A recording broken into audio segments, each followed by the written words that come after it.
Good morning friends, स्वागत है आपका आपके अपने चैनल डिजिटल नॉलेजपीडिया पे। तो आज से हम लोग स्टार्ट करने जा रहे हैं बायो के बारे में इम्पोर्टेंट जो चैप्टर्स हैं बायो के, हम लोग वो आज से कवर करने वाले हैं। जिसमें हम लोग आज सबसे पहले देखने वाले हैं कोशिका विज्ञान, जिसे साइटोलॉजी कहते हैं।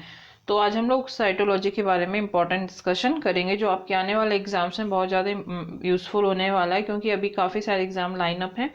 तो चलिए स्टार्ट करते हैं साइटोलॉजी। सबसे पहले देखते हैं साइटोलॉजी क्या होता है। तो साइटोलॉजी कहते किससे हैं? साइटोलॉजी कहते हैं study of cell and structure in it. मतलब जो सेल की सेल है और उसकी जो स्ट्रक्चर है उसके अंदर, उनकी स्टडी को क्या कहा जाता है? साइटोलॉजी। तो कोशिका विज्ञान किसको कहते हैं? कोशिका विज्ञान में कोशिका और इसके संरचना का अध्ययन करते हैं। तो कोशिका विज्ञान में हम लोग क्या करते हैं? कोशिका विज्ञान में हम करते हैं कोशिका यानी सेल और इसकी संरचना, जो इसके अंदर स्ट्रक्चर्स हैं, उनका हम अध्ययन करते हैं। और ये जो वर्ड है साइटोलॉजी, ये जो साइटोलॉजी वर्ड है, ये किसने कॉइन किया था? मतलब ये जो शब्द है ये किसने दिया था? ये दिया था हर्टविग ने। हर्टविग ने ये शब्द दिया था साइटोलॉजी। और जो सेल है, सेल जो वर्ड है ये बना है सेला से। सेला एक लैटिन भाषा का शब्द है जिसका मतलब होता है स्मॉल रूम। स्मॉल रूम यानी छोटा सा कमरा।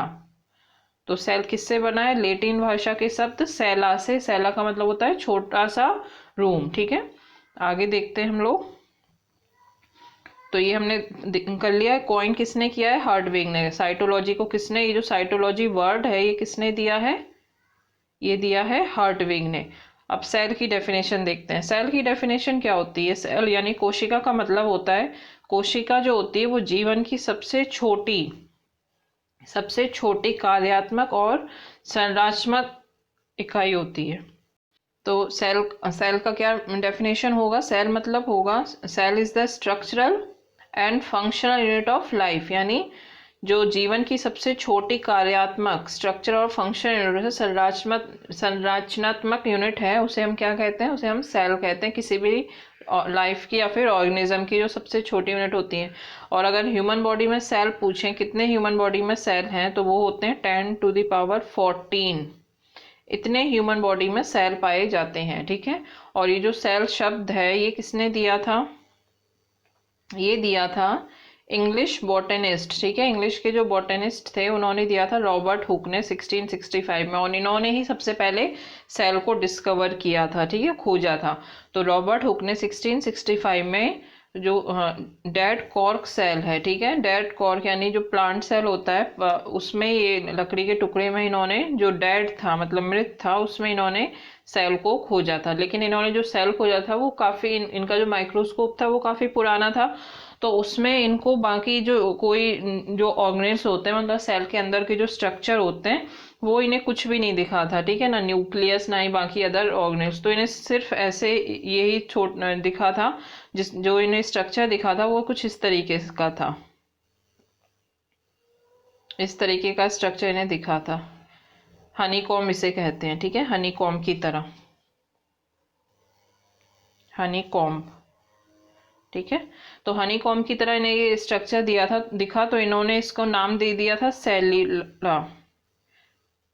सेल्यूला। इन्होंने इसको नाम दिया था, जिसे अब हम लोग सेल कहते हैं। तो इन्होंने सबसे पहले डेड कॉर्क सेल, जो प्लांट सेल होता है कॉर्क सेल, वो इन्होंने खोजा था। ठीक है, आगे देखते हैं। इनकी जो बुक है, रॉबर्ट हुक की कौन सी किताब है जो बहुत फेमस है? वो है माइक्रोग्राफिया। कौन सी बुक है ये? माइक्रोग्राफिया, जिसमें इन्होंने सेल के बारे में काफ़ी कुछ बता रखा है। और इन्होंने साथ में माइक्रोग्राफिया में कहा है कि इसके अंदर कुछ मतलब सब्सटेंस भरा रहता है। ठीक है, वो उस टाइम ये डिस्कवर नहीं कर पाए थे, क्योंकि इनका माइक्रोस्कोप काफ़ी रूडिमेंट्री था, पुराना था। तो इन्होंने कहा, इसमें इन्होंने मेंशन किया था लाइफ सेविंग सब्सटेंस कुछ इसमें रहता है। ठीक है, जो आगे जाके डिस्कवर होगा।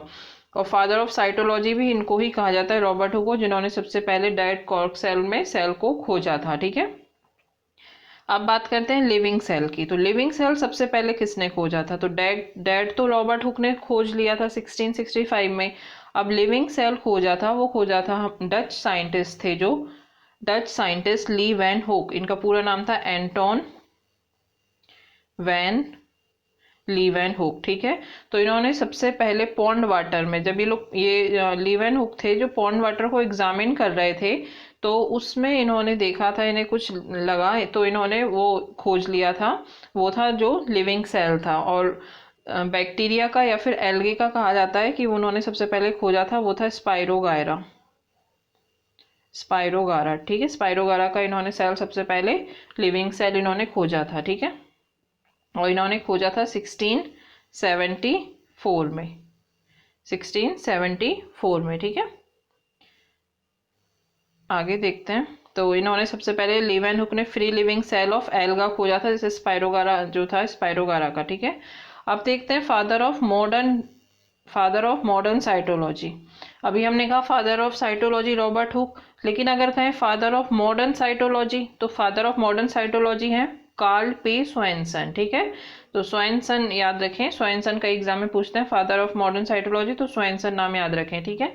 तो स्वैनसन की जो बुक है उस बुक का नाम क्या है, सेल बुक। क्या नाम है, सेल बुक। तो इनकी बुक का नाम सेल बुक है, जो कि है फादर ऑफ मॉडर्न साइटोलॉजी। और अगर पूछे फादर ऑफ इंडियन साइटोलॉजी, तो वो है A.K. शर्मा। जो A.K. शर्मा है वो इंडियन साइटोलॉजी के फादर हैं। अब देखते हैं J.E. पुरकिंजे के बारे में। J.E. पुरकिंजे ने 1839 में लाइफ सेविंग सब्सटेंस, जिसके बारे में माइक्रोग्राफिया में रॉबर्ट हुक ने मेंशन किया था, उसको इन्होंने नाम दिया प्रोटोप्लाज्म, ठीक है। क्या नाम दिया, प्रोटोप्लाज्म। लेकिन इस प्रोटोप्लाज्म को डिस्कवर किसने किया था, इस प्रोटोप्लाज्म को डिस्कवर किया था 1835 में। तो 1839 में तो पुरकिंजे ने इसको नाम दिया प्रोटोप्लाज्म, लेकिन इस प्रोटोप्लाज्म को 1835 में डुजारडिन ने डिस्कवर किया था, ठीक है। तो प्रोटोप्लाज्म को डिस्कवर किया था डुजार्डिन ने, और नाम किसने दिया, पुरकिंजे ने, ठीक है। पुरकिंजे ने 1839 में इसको नाम दिया कि ये जो लाइफ सेविंग सब्सटेंस के बारे में रॉबर्ट हुक बात कर रहे थे वो प्रोटोप्लाज्म है, ठीक है। और इन्होंने इनकी जो बुक है, उन्होंने जो उनकी बुक पढ़ी थी रॉबर्ट हुक की, उसमें इन्होंने पढ़ा था कि रॉबर्ट हुक ने कहा था कि जो सेल है वो कुछ लाइफ सेविंग सब्सटेंस से बना है, तो पुरकिंजे ने उसको नाम दिया था प्रोटोप्लाज्म। अब प्रोटोप्लाज्म सबसे ज्यादा पार्ट किसका होता है, जो प्रोटोप्लाज्म है उसे जीव द्रव्य जिसे कहते हैं, जीव द्रव्य, वो कोशिका का भौतिक आधार माना जाता है, ठीक है। बेसिक फाउंडेशन इसका माना जाता है। इसमें 80% वाटर है, ठीक है। तो प्रोटोप्लाज्म में बहुत सबसे ज्यादा जो मात्रा होती है वो पानी की होती है, जो 80% है। अब प्रोटोप्लाज्म के दो टाइप्स होते हैं। प्रोटोप्लाज्म दो टाइप का होता है, एक होता है साइटोप्लाज्म यानी कोशिका द्रव्य, और एक होता है न्यूक्लियोप्लाज्म। अब जैसे ये सेल है तो इसके अंदर न्यूक्लियस है, ठीक है। तो जो न्यूक्लियस के अंदर जो भरा रहेगा वो होता है न्यूक्लियोप्लाज्म, ठीक है। जो न्यूक्लियस के अंदर रहेगा वो न्यूक्लियोप्लाज्म, कोशिका में केंद्रक के अंदर, ठीक है। ये जो केंद्रक के अंदर है ये है न्यूक्लियोप्लाज्म। और अब इस खाली जगह में जो भरा रहेगा वो होगा साइटोप्लाज्म, यानी कोशिका में केंद्रक और कोशिका झिल्ली, ठीक है। सेल वॉल और कोशिका के बीच में जो जितना भी पोर्शन है वो किससे भरा रहता है, साइटोप्लाज्म से, ठीक है। अब देखते हैं प्रोटोप्लाज्म में क्या क्या होता है। तो जो 99% प्रोटोप्लाज्म का जो भाग है वो बना हुआ होता है, जिसमें ऑक्सीजन होता है 76%, ठीक है। ऑक्सीजन कितना होता है जीव द्रव्य में, 76%। कार्बन होता है 10.5%, हाइड्रोजन 10% और नाइट्रोजन 2.5%।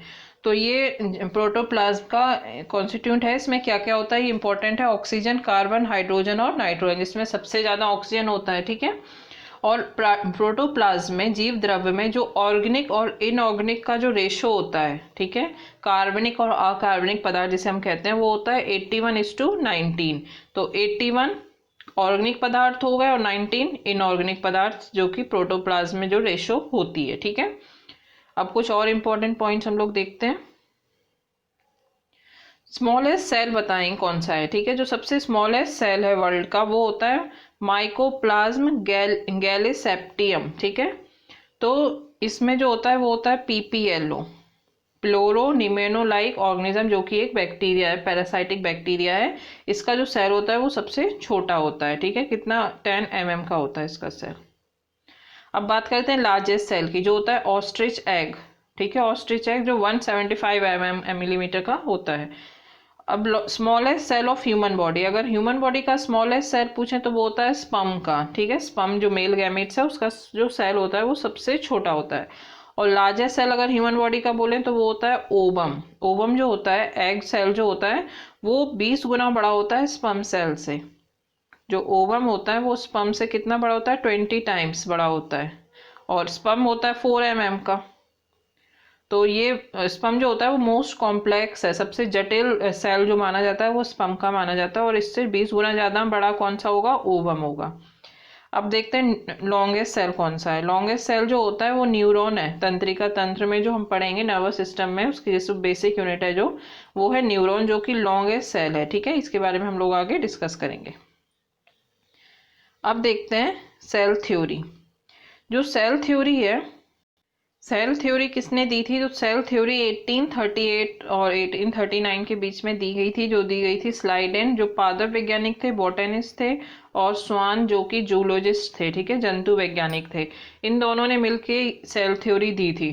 तो इनके जो पोस्टुलेट थे वो मतलब कई जो थे वो ज़्यादा वो मान्य नहीं हुए थे आगे जाके। तो इसमें जो रोडोल्फ थे, रोडोल्फ, उन्होंने कुछ और पॉइंट्स भी कुछ इंपॉर्टेंट कंट्रीब्यूशन दिया है सेल थ्योरी में। तो रोडोल्फ वर्च्यू का नाम याद रखें आप, रोडोल्फ वर्च्यू, जिन्होंने कुछ इंपॉर्टेंट पॉइंट्स इसमें ऐड किए थे। तो सबसे पहले देख लेते हैं सेल थ्योरी में इंपॉर्टेंट पॉइंट्स क्या हैं। तो पहला जो पॉइंट था सेल थ्योरी का, इसमें था each organism originate from a cell. मतलब जो प्रत्येक जीव है उसकी उत्पत्ति एक कोशिका से ही होती है। मतलब इसमें रोडोल्फ वर्च्यू ने भी इसमें कहा था, इन्होंने कहा था कि ओमनियस ओमनियस सेल्यूला ई सेल्यूला, मतलब जो सेल हैं, जितने भी सेल हैं वो प्री एग्जिस्टिंग सेल, यानी कुछ पहले से ही जो सेल हैं उनसे ही नए सेल बनते हैं, ठीक है। तो ये उन्होंने कहा था रोडोल्फ ने। रोडोल्फ क्या कहा था, ओमनियस ओमनियस सेलुला ई सेलुला। इसका मतलब क्या होता है कि जो जितने भी सेल हैं वो पहले से प्री एग्जिस्टिंग सेल से ही बने हैं, ठीक है।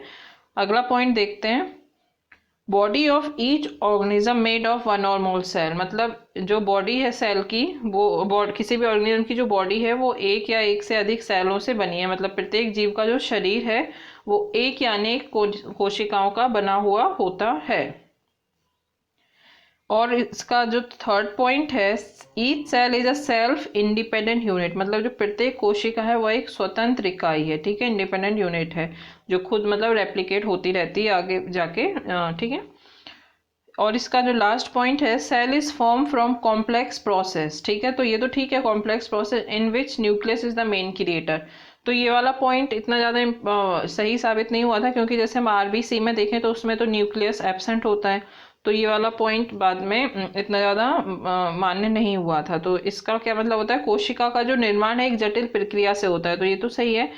लेकिन इसमें केंद्रक मुख्य अभिकर्ता है, ये वाली बात इसमें ज़्यादा इंपॉर्टेंट नहीं रही आगे जाके। तो हमने देखा कि जो सेल थ्योरी थी वो स्लाइडेन और स्वान ने दी थी, जिसमें रोडोल्फ वर्चो ने भी कुछ इंपॉर्टेंट कंट्रीब्यूशन दिया था, ठीक है।